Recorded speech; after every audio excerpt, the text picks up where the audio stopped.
the Trail of Tears stands as a haunting testament to the darkest corners of American history. It was a brutal, forced relocation that shattered the lives of tens of thousands of Native Americans. As we embark on this poignant journey, the ghosts of the past await, whispering a single, chilling truth: their tears still fall upon our nation's conscience.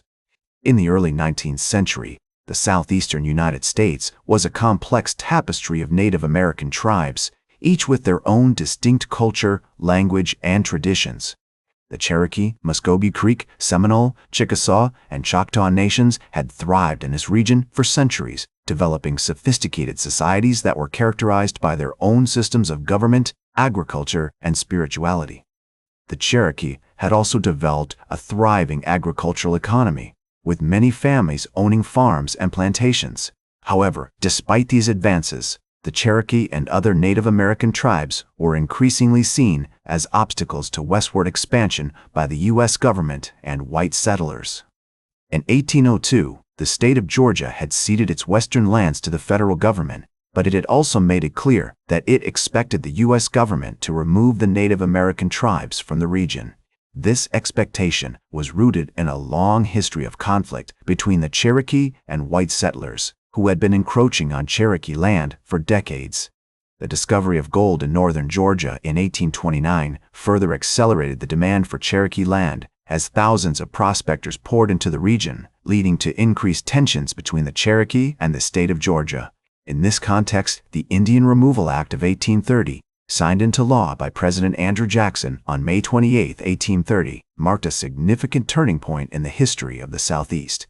The act authorized the president to negotiate treaties with Native American tribes that would lead to their removal from their ancestral lands to areas west of the Mississippi River. While the act was touted as a humanitarian measure designed to protect Native Americans from the encroaching white population, it was in reality a thinly veiled attempt to justify the forced relocation of tens of thousands of people. The Cherokee Nation, led by Principal Chief John Ross, vehemently opposed the Indian Removal Act and refused to leave their ancestral lands. They argued that they had already adopted many European American customs and technologies and were therefore entitled to remain on their land.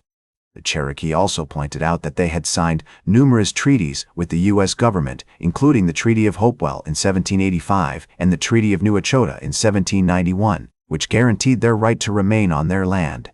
However, the state of Georgia and the U.S. government were determined to remove the Cherokee from their land, and they began to exert increasing pressure on the tribe. In 1832, the Georgia legislature passed a law that extended state jurisdiction over Cherokee territory, effectively annexing the land and paving the way for the forced removal of the Cherokee people. As the Georgia legislature's law extending state jurisdiction over Cherokee territory took effect, the Cherokee Nation found itself facing an unprecedented level of encroachment on its sovereignty. The state of Georgia began to assert its authority over Cherokee lands, and white settlers, emboldened by the new law, started to move onto Cherokee territory, clearing land and establishing farms and settlements. The Cherokee, who had long been accustomed to governing themselves, were now forced to contend with the imposition of Georgian laws and institutions on their ancestral lands. In response to this growing crisis, Principal Chief John Ross and the Cherokee National Council sought to resist the encroachment through legal and diplomatic means. They filed a lawsuit in the U.S. Supreme Court, known as Worcester v. Georgia, which challenged the constitutionality of the Indian Removal Act and the state of Georgia's extension of jurisdiction over Cherokee territory. The case was argued by prominent attorney William Wirt, who contended that the Cherokee Nation was a sovereign entity with the right to self-governance, and that the Indian Removal Act and the state of Georgia's laws were therefore unconstitutional. Meanwhile, a small but significant faction within the Cherokee Nation, led by Major Ridge, a respected warrior and politician, began to advocate for removal. They believed that resistance was futile, and that the Cherokee should negotiate a treaty with the U.S. government that would provide for their safe relocation to Indian Territory, present-day Oklahoma. This faction, which came to be known as the Treaty Party, was opposed by the majority of the Cherokee Nation, who remained committed to resisting removal. As tensions escalated, the U.S. government, under the leadership of President Andrew Jackson, continued to apply pressure on the Cherokee Nation to remove. In 1835, a group of Cherokee leaders, including Major Ridge and his son, John Ridge, signed the Treaty of New Echota, which ceded all Cherokee land in the southeast to the U.S. government in exchange for $5 million and a promise of safe relocation to Indian Territory. However, this treaty was not authorized by the Cherokee National Council, and it was widely opposed by the majority of the Cherokee people. As the Treaty of New Echota was signed, it sparked widespread outrage and opposition among the Cherokee people. Principal Chief John Ross and the majority of the Cherokee National Council vehemently rejected the treaty, arguing that it had been negotiated without their authorization or consent.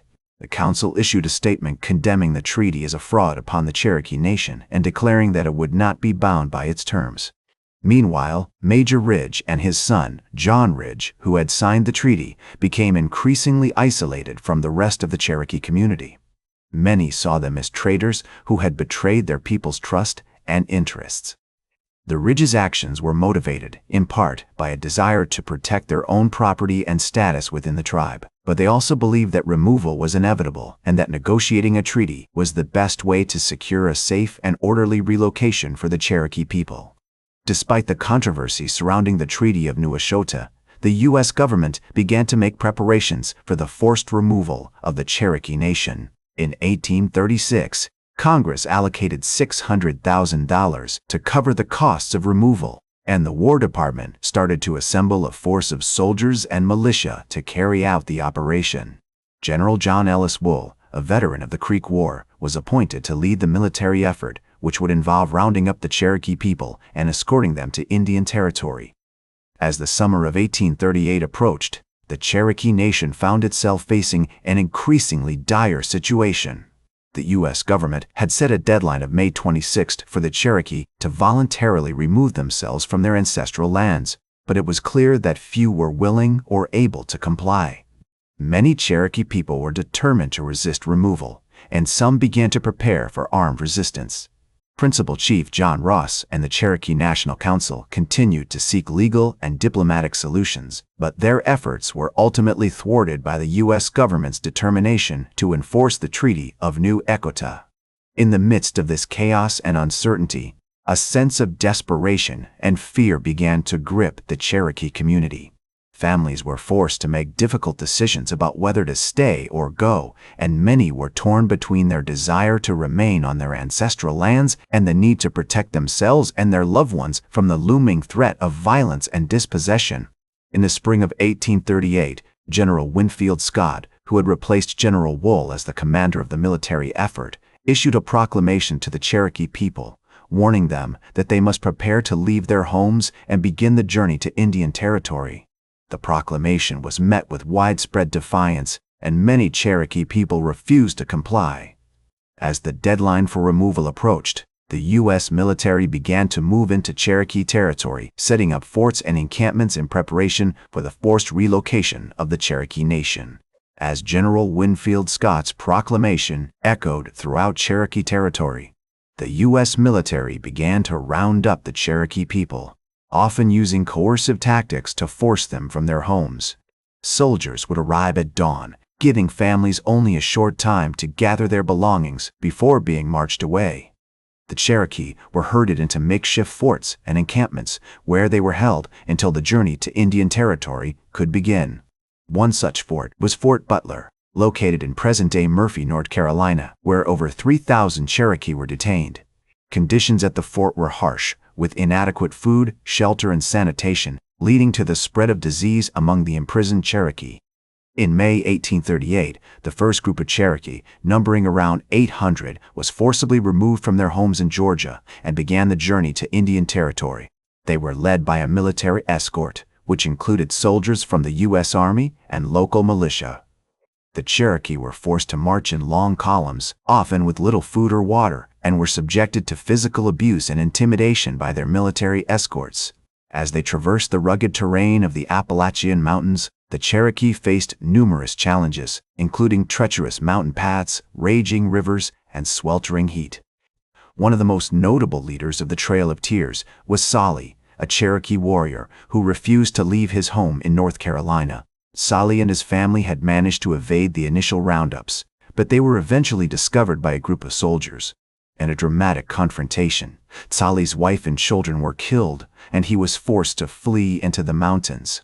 Solly would later become a legendary figure among the Cherokee, symbolizing resistance against the forced removal.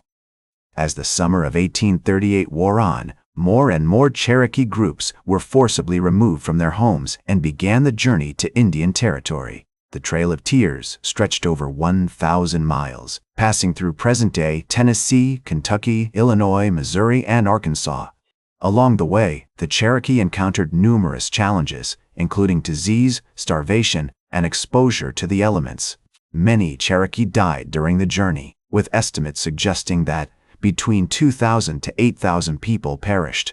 In June 1838, a group of Cherokee led by Principal Chief John Ross's brother, Lewis Ross, began their journey from Ross's Landing in Tennessee. This group, which numbered over 1,600, was one of the largest and most prominent to embark on the Trail of Tears.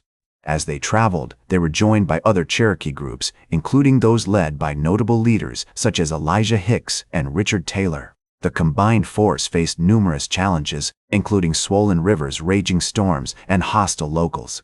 As the Cherokee journeyed westward, they encountered a diverse range of people, including European American settlers, African Americans, and members of other Native American tribes. Some of these encounters were peaceful, while others were marked by violence and hostility. In one notable incident, a group of Cherokee was attacked by a band of white settlers in southern Illinois, resulting in the deaths of several Cherokee and the theft of their livestock. Despite the numerous challenges they faced, the Cherokee continued to resist their forced removal, using various forms of nonviolent resistance, including petitions, protests, and appeals to the U.S. government.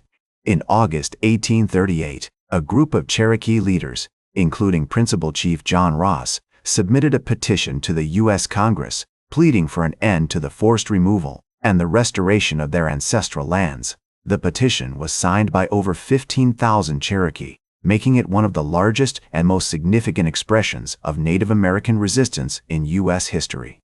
As the petition made its way through the U.S. Congress, the Cherokee continued to arrive in Indian Territory, exhausted and traumatized by their journey.